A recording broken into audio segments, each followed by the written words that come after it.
Hey everybody, Dr. Rob Silverman here. I'm excited about being here. I've got my esteemed colleague, Dr. Howard Elkin, cardiologist. We're going to cover a plethora of different topics today. Dr. Elkin, it's a pleasure. How are you today? Great. Thank you so much for having me today. I'm honored to be here. I'm happy to have you on. I'm really excited about just digging in. And, you're a medical doctor. You've got a lot of training. You have countless years of experience, which does matter. But your epiphany, and let's get into it, was that you were a patient, and that really made you more empathetical now and gave you a higher level of understanding of what patients look for and how you've gone through this trajectory to get to where you are today. So if we get a little background on that, I think it would be quite vivifying for everybody to hear. Sure. Well, I was hospitalized twice in a span of 19 months for two unrelated conditions. The first was actually, I had a cardiac event. I had a very small heart attack. I have no risk factors, no family history. And that's how the book begins, actually. And I was in like total denial of my symptoms because I couldn't believe this was happening to me as a cardiologist, right? Yeah, from both sides of the table when doctor becomes patient. So that was the first one. And I learned from the very first hospitalization that I had to really step up to the plate and do something different. Because when I was being discharged, I'll never forget this as long as I live, the cardiologist, who was probably about 15 years younger than me at the time and about 60 pounds heavier, and we're talking not muscle weight, he said, Dr. Elkin, I don't know what to tell you to do when it comes to rehab, but, you got a new stent there, everything's going to be fine. And, and I looked at him after he left and I said, this is absurd, because if I was in such great shape and I was doing so well, why did this happen to begin with? And most important, what am I going to do to prevent a recurrence? And then I was hospitalized 19 months later for emergency back surgery. And I really learned how important it was to step up to the plate and be your own medical advocate. And the one example I love to give is that they were going to send me after the second day to a nursing home because my insurance didn't want to approve rehab, if you can believe it. And I was like in my mid-50s at the time. So the discharge plan said, doctor, we tried everything we could, but your insurance won't do it. And here I was in the hospital, bedridden, on opiates. And I spent the next 3 hours on the phone as my own medical advocate, convincing Aetna that I'm not going to a nursing home, I'm going to rehab. And that's what you have to do. It's ridiculous. So those two hospitalizations kind of shaped, where I began, how I evolved to being the medical advocate. And now my quest is to inculcate to other people because, I don't believe, I'm not a chef that doesn't, I don't really, I don't have secrets. I want people to benefit from what I do, and they have to take charge of their health, and that's what that's what I'm about. Is I create medical advocates. Well, that's impressive and that's compelling. Interestingly enough, I agree with you wholeheartedly that we need to get more people to be medical advocates. Unfortunately, and now comes the other side of the coin, most Americans are unhealthy. 75% of Americans are overweight or obese. COVID showed that we did not have resilient types of immune system. People who've listened to me have heard me say this over and over and over again. Right. Poor choices, not great options, overutilization of foods. We're eating all day as opposed to intermittent fasting. We can go into that. So they should be their own medical advocate. But the real question is, and it's one that we should banter back and forth, have a little batonage, if you will. Where do they go to get the right information? And how do they know how to become a medical advocate? That is the $1 million question that I have myself. As I read all these posts on Instagram and Facebook, and, I really don't think what I do is that special. It ends up being special because no one else is doing it as a cardiologist. But, the whole focus in traditional medicine, as you all know, has been, sick care, not really wellness care. And I think my profession is very guilty of that, as most of the traditional medical specialties. And so I kind of have created a niche for myself over the last several years because I am different. And I'm kind of known for being different in that sense. So people do come to me, but that's a small microcosm of the population out there. this guy on Instagram, for example, he's a chiropractor, but he's called like the heart doctor or something. And he said he reversed a stenosis that he had, a blockage in his artery. Like it was like 70 to 90%, and now it's like 0. Now that sounds pretty incredulous to me, but hey, and he does intermittent fasting and infrared sauna and cold, immersion, all these out of the box things, which I totally advocate and do many of them myself. But it's like, okay, that's great that you did that. But what we're seeing in the real world, people with gunky artery syndrome, like you just said, 95% of the population out there is metabolically unhealthy. Until we make a dent there, I can't see we're just going to reverse blockages on their own. Just, the average person isn't going to support those activities. They're going to continue to live the way they're living now.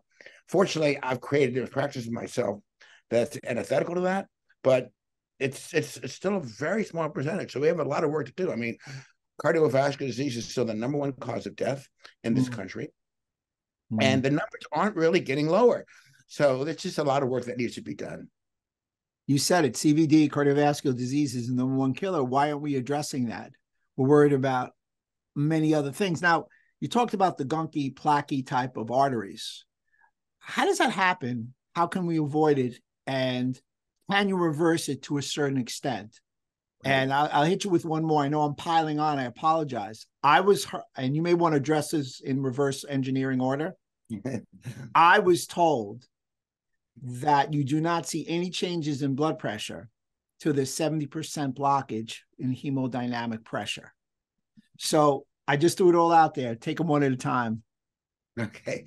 This is weighted questions, but first of all, the first one, help me out again. You don't see a change in blood pressure from clotting. Let me start with the first part. I have it correct. Okay, so what causes heart disease to begin with? What causes these gunky arteries? Now, when I was a fellow several years ago, we just thought you got a blockage, it's 30%, it's 50%, then it becomes 70%, then it becomes 90%, then eventually it just closes off and you have a heart attack. Well, that wasn't true at all. We learned later that most of the blockages we see in real life are like 40, 50%. But what happens, there's inflammation in those arteries. And that inflammation is the key. It's not just the key to heart disease, it's the bane of our existence that relates to heart disease, cancer, autoimmune disorders, and also Alzheimer's. All 4 of those big diseases of aging have that one thing in common, inflammation. But when I was a fellow, Rob, you never heard that term, inflammation. It just didn't exist with regard to heart disease.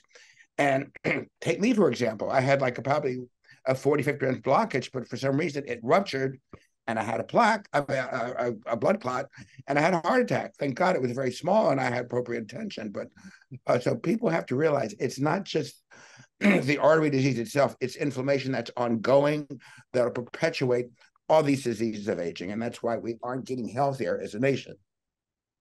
Now, the blood question. It's funny you say that about inflammation. We go back to that Time magazine. I think it's 2004, almost 20 years ago, where it said inflammation, the hidden cause of chronic disease. You probably can see that picture right now. I'm a big believer in what we do when we, our common ground is functional medicine, if you will, to manage and modulate inflammation. But I didn't mean to interrupt you.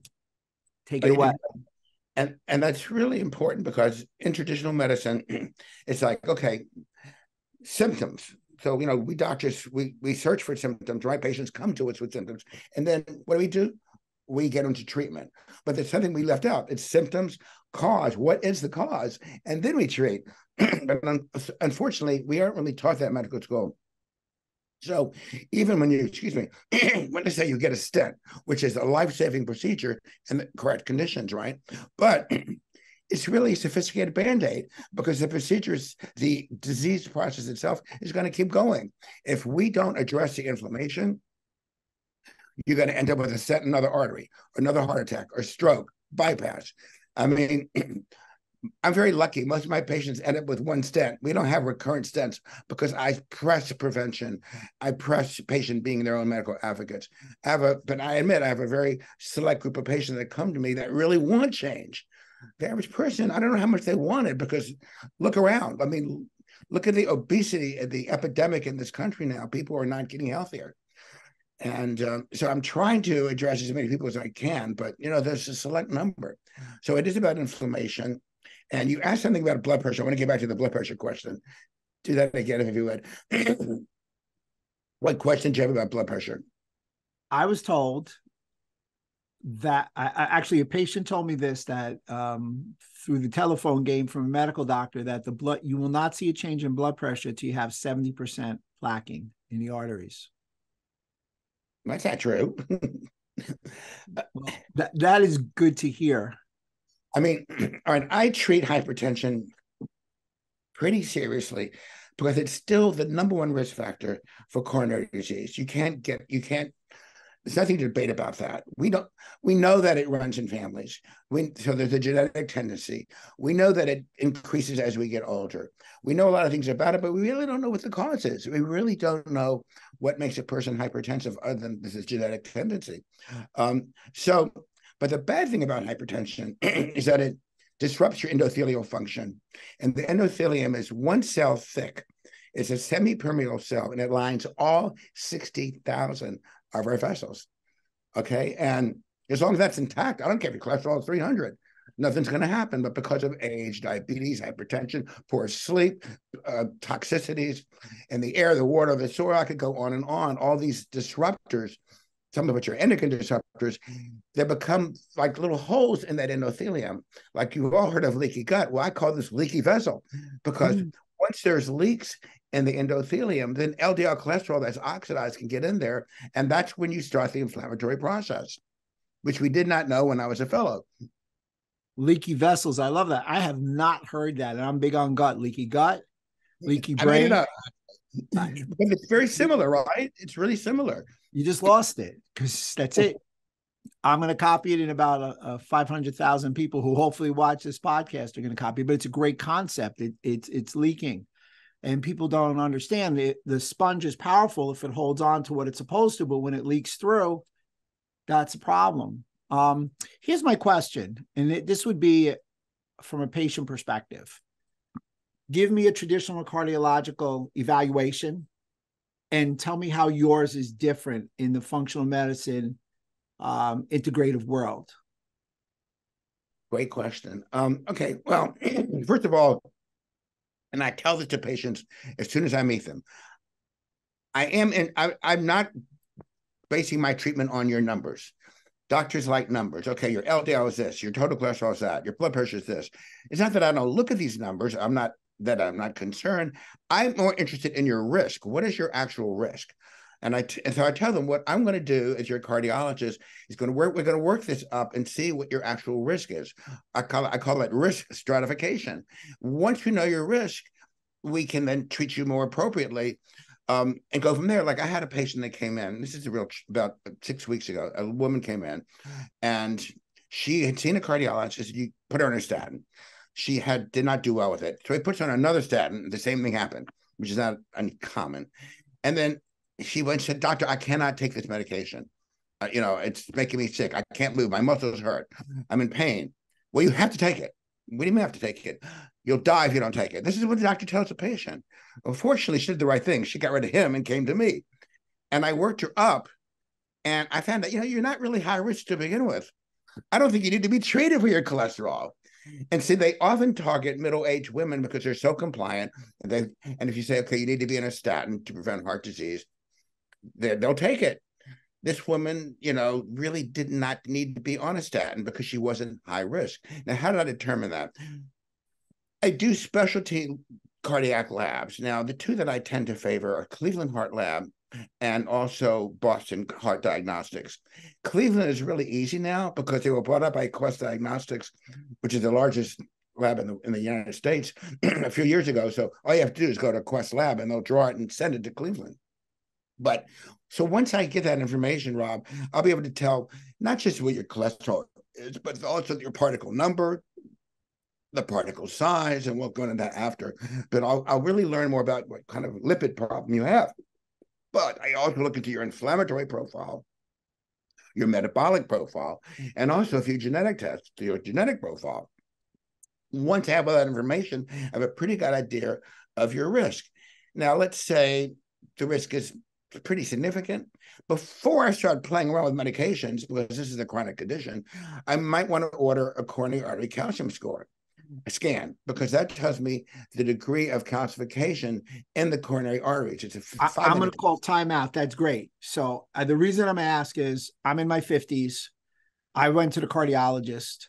He said that he feels, he looked at, of course, I had a functional medicine guy pull the blood, and he said everything looks okay, certainly for my age. And I asked for a calcium score, and he didn't want to give it to me. So, right. And I'm like, look, he's like, well, you may not be perfect. I'm like, listen, I know how old I am. I make no bones about it. I just turned 58. I'm good.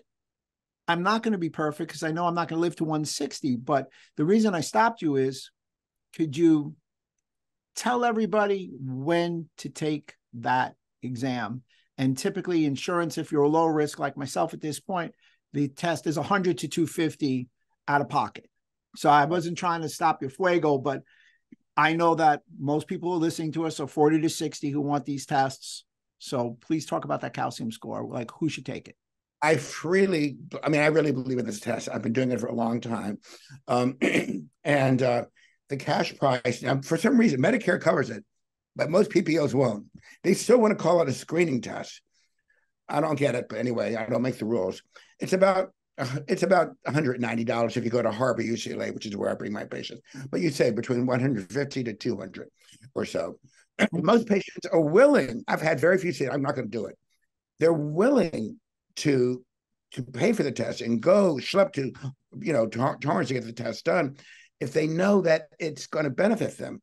Then I say, I don't want to just treat you with medication for your cholesterol. I want to see what your risk is and see whether you have any pre-existing disease.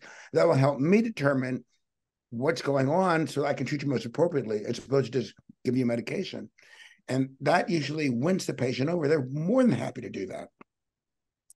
Now, we can go into the ins and outs of that particular test, but that's one thing I do. When do I do a stress test? Patients have any symptoms at all.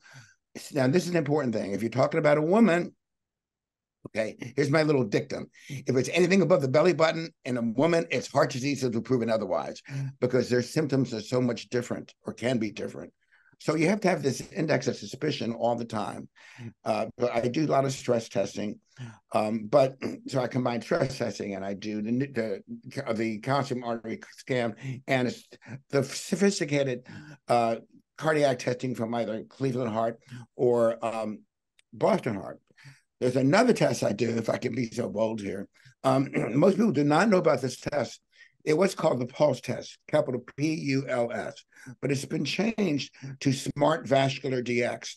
And what that test does, it's fascinating. It actually looks at 7 different biomarkers dealing with endothelial health, okay?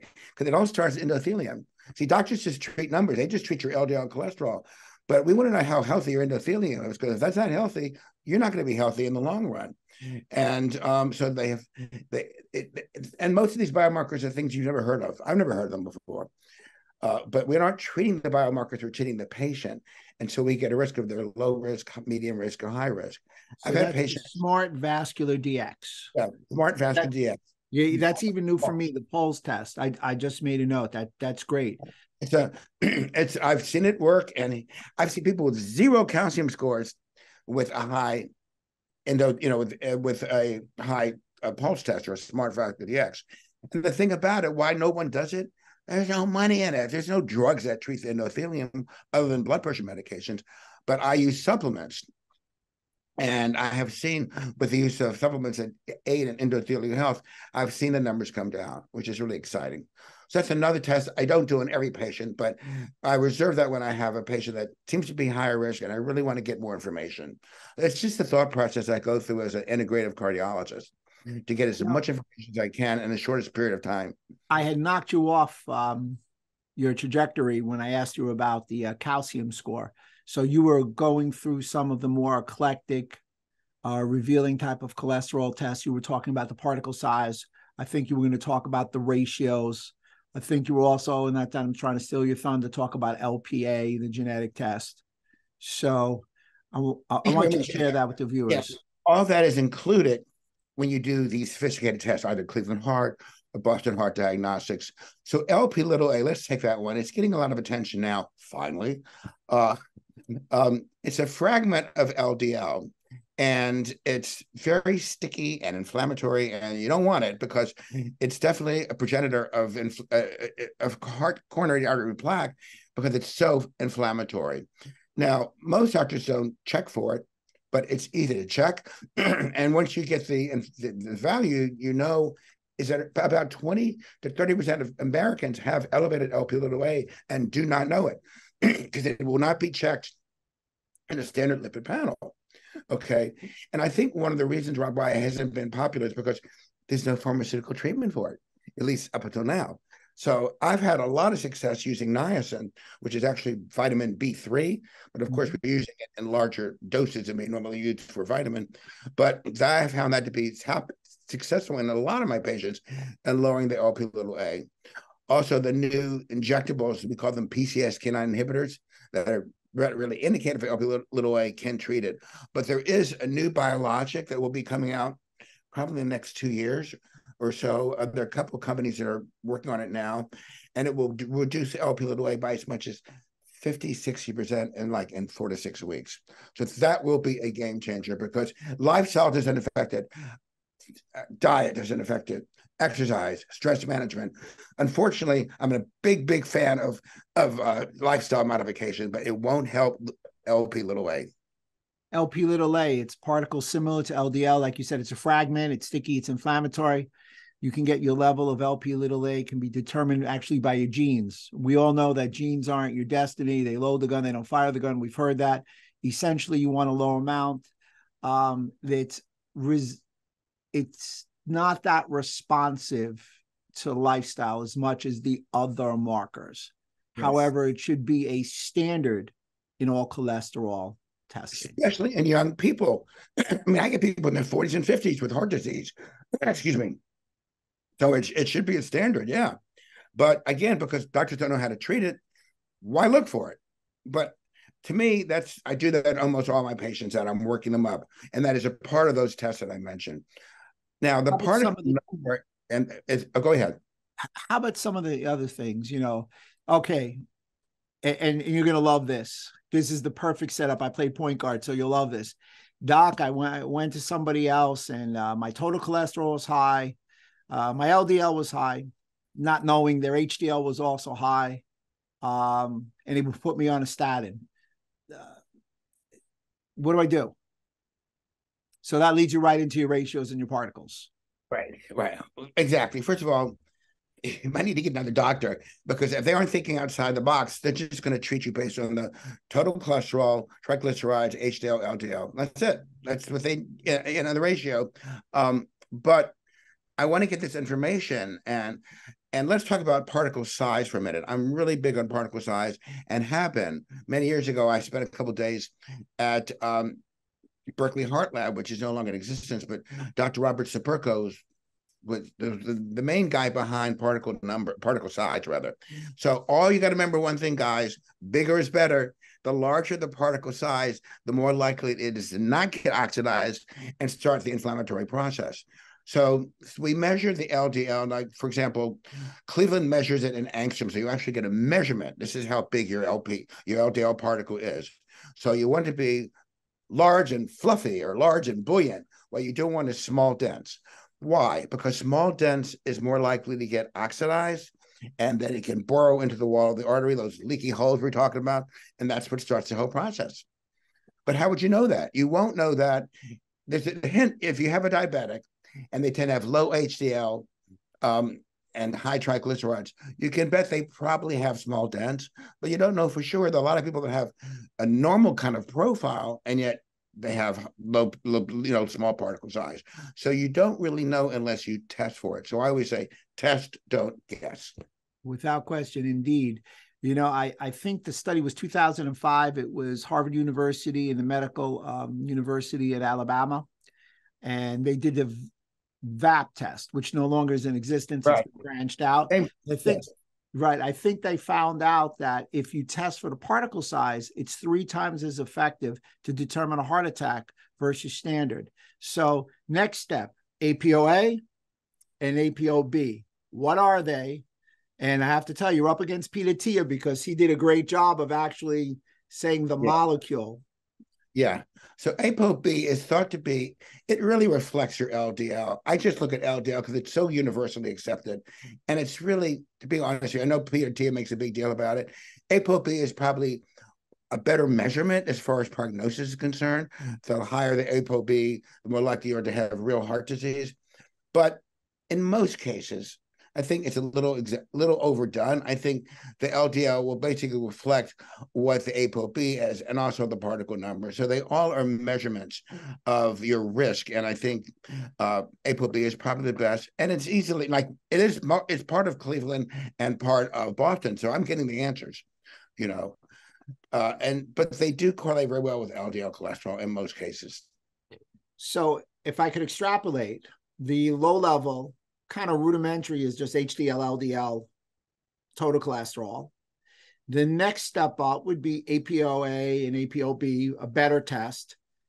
The top level test would be the particle size. And somewhere in the middle to help yourself out would be the ratios of specific things. So the standard composite test you may get from the regular primary doctor is antiquated, if I could use that word.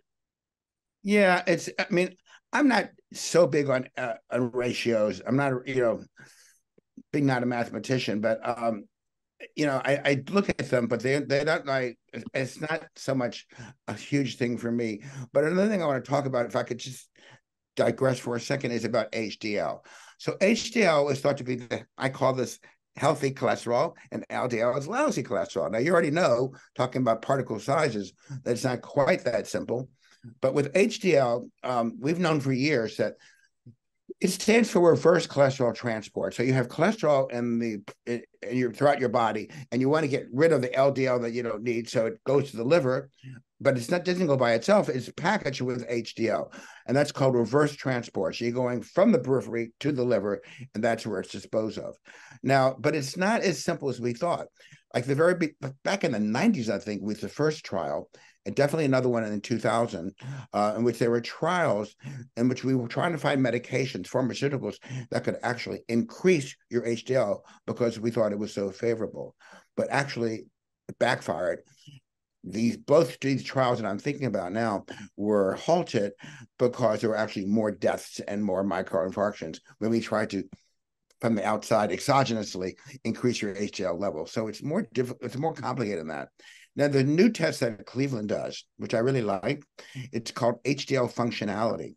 So it actually lets me know whether or not your HDL is functional. You can have a HDL of 100, but what if it's dysfunctional? That means you don't have the benefit of reverse cholesterol transport. So again, you won't know this information unless you actually do the test. And I think that's very interesting. And we've also, there's a big study. I talked about this. I think I did an Instagram post in it maybe a year and a half ago. And I think it was out of Europe. It was out of England or Germany, in which they said the ideal HDL is probably between like 60 and 80. And much above 80 maybe doesn't really offer any other advantage. In fact, it may be a disadvantage. So very interesting. I can't quote that study now because I didn't review it recently. But so I go for, if you have a level between 60 and 80, that's pretty cool. Do you need anything higher than that? Probably not. And it could actually work to your detriment. And also, you have to remember, if you see really high HDL, you have to question whether or not your patient is drinking alcohol. Alcohol clearly increase your HDL, and not in a good way. We forgot to talk about two things when it comes to cholesterol. And, I have a couple people that are watching over here, and they're just like taking notes at a rapid pace, because they're just like, these are the things that I have to go when I go to medical doctor. And they keep pointing like, Rob, you take these tests and everything like that. We forgot to talk about triglycerides, and we forgot to talk about sugar's effect on cholesterol. Okay. So triglycerides.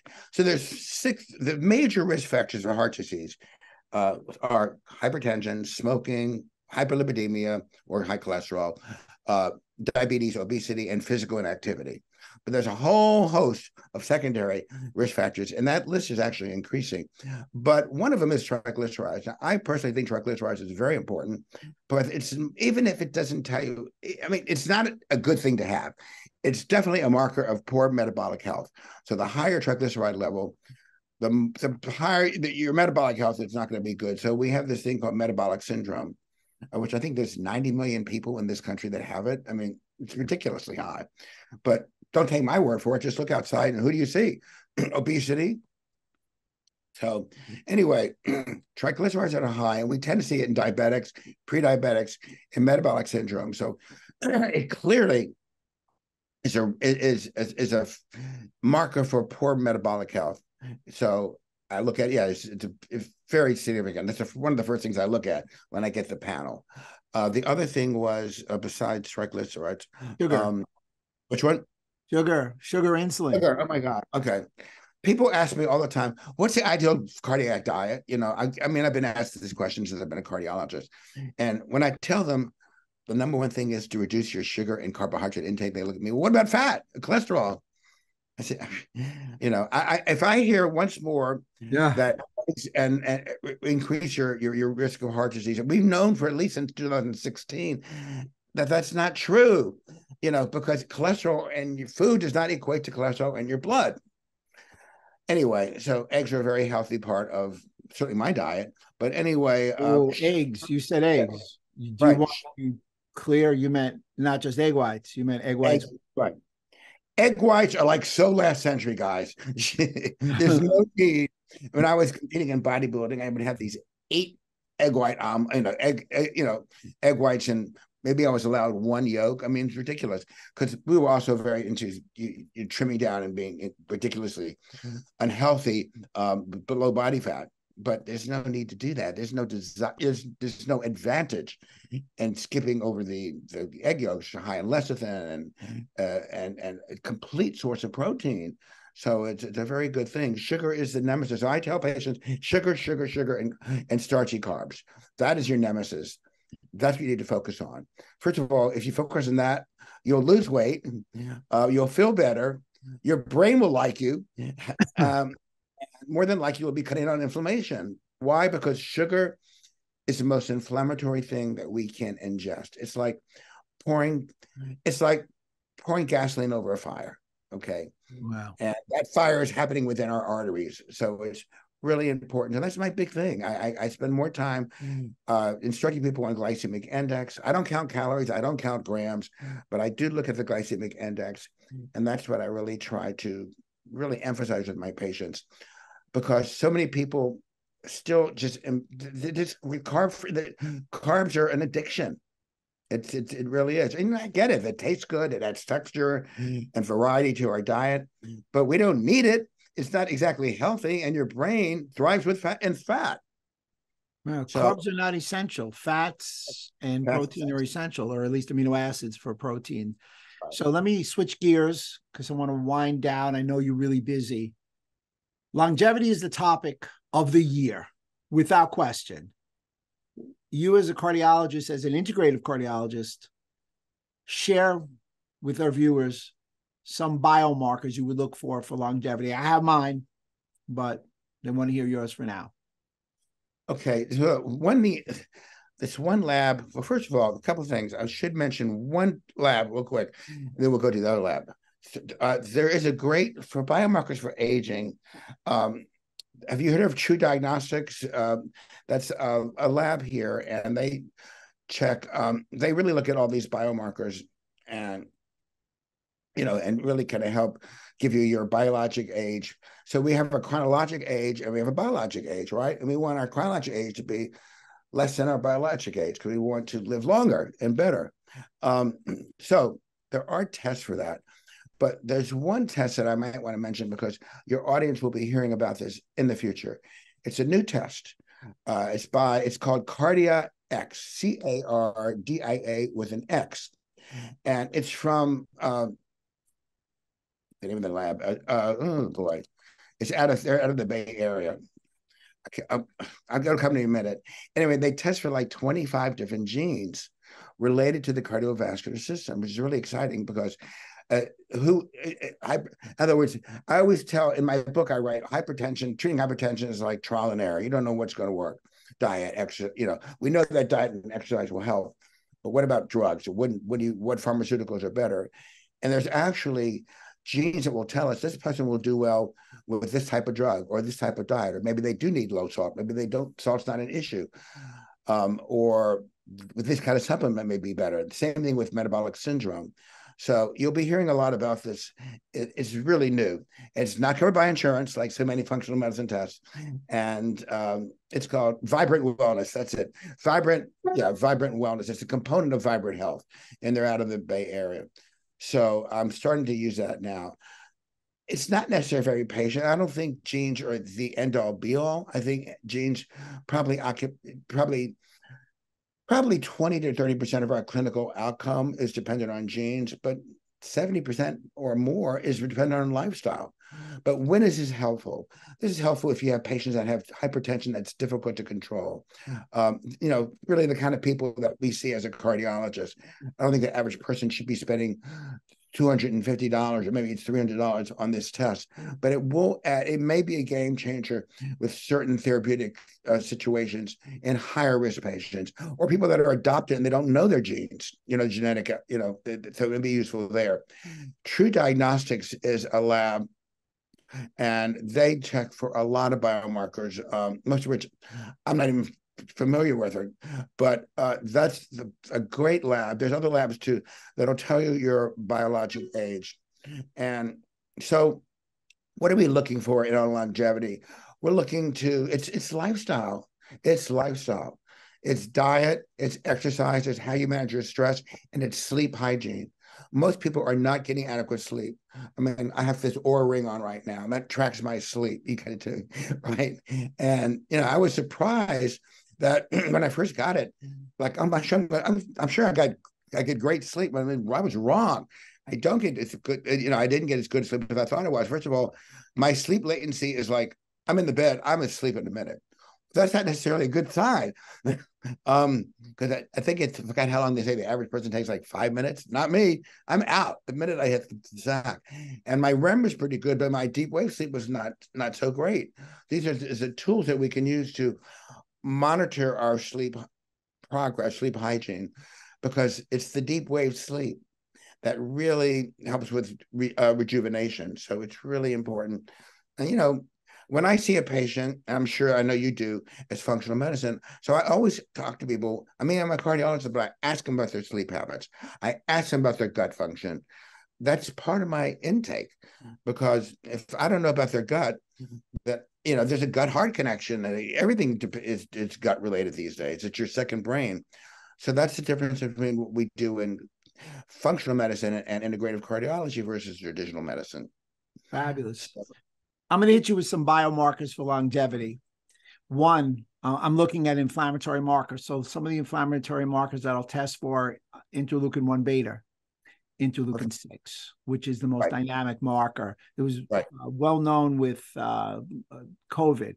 Interleukin 8. Interesting, interleukin 6 and interleukin 8, they are released at early onset and will indicate people could have a disc injury, lower back disc injury. With my chiropractic background, always want to talk about lower back pain. TNF alpha, C-reactive protein, the tissue inflammatory marker, hemoglobin A1C, your average blood sugar over 90 to 120 days. And all those are included in Boston, and Boston actually will include interleukin 6. But yeah, those are all. Every patient should know their C-reactive protein. It just astounds me how many doctors. I mean, every patient in my practice, they're always testing their CRP. And I talked in my book about the need for oral health, oral hygiene. If I have a patient that's got persistently high CRP, like talking anywhere from 3 to 7 or above, I said, you know what? We got to do two things with you. We got to send you to a periodontist, because I don't trust most dentists. I hate to say this, but not all dentists know how to evaluate deep pockets. I had a dentist evaluate a patient of mine who didn't treat a 5 or 6 millimeter pocket. That's enough for bacteria to get in there and lodge and form inflammation. So I do recommend periodontal checks in people that have persistently high levels, and also gut. You got to look at the stool because, and I think the two most common causes of inflammation that I see, and I like to hear from you, is oral cavity and the gut. And also sometimes if they have chronic sinusitis. Without question. And you know what? One of my new lectures is just about the gum and the oral cavity, just like you're talking about, because it's the second biggest microbiome in your body. It's bigger than the gut microbiome, which blows my mind, but it's not as big as the skin microbiome. And we may have to table that because we'll be here all day talking about that, and we can do a part 2. But you're really depicting a great difference between your traditional cardiologist that has tremendous merit and value and the more nouveau cardiologist, which you are, taking everything that you've learned and adding all these functional tests and progressing into the idea of integrating both medicine with proper assessments and measurements and supplements, and with an emphasis, obviously, on lifestyle. So before we close it up, how can people get in touch with you? Oh, okay. So my website is, I have 2 websites. One is heartwise.com. It's one word. And then the other one is beyourownmedicaladvocate.com, which is just related to my book. I had several people review my book before it actually came out, so you'll see that it's from my praise page, so to speak.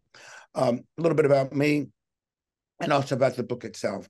The book's broken up into 5 components, and the book really it was kind of like my vehicle, my voice to get out there, because when I became a medical advocate, I said, well, now what can I do?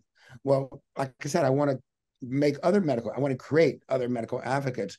So I believe in sharing the wealth, sharing what I've learned as a patient and as a doctor. So, and I've been successful in that vein. So the book you can get on Amazon, but again, if you just go to the website, beyourownmedicaladvocate.com, it takes you right to my Amazon page, or you can go to Amazon page under my name. I'm also on Instagram, Doc H. Elkin, DOCHELKN, and I don't get to post quite as frequent as you do. Dr. Silverman is the epitome of great social media. I just I love all the things that he has to say.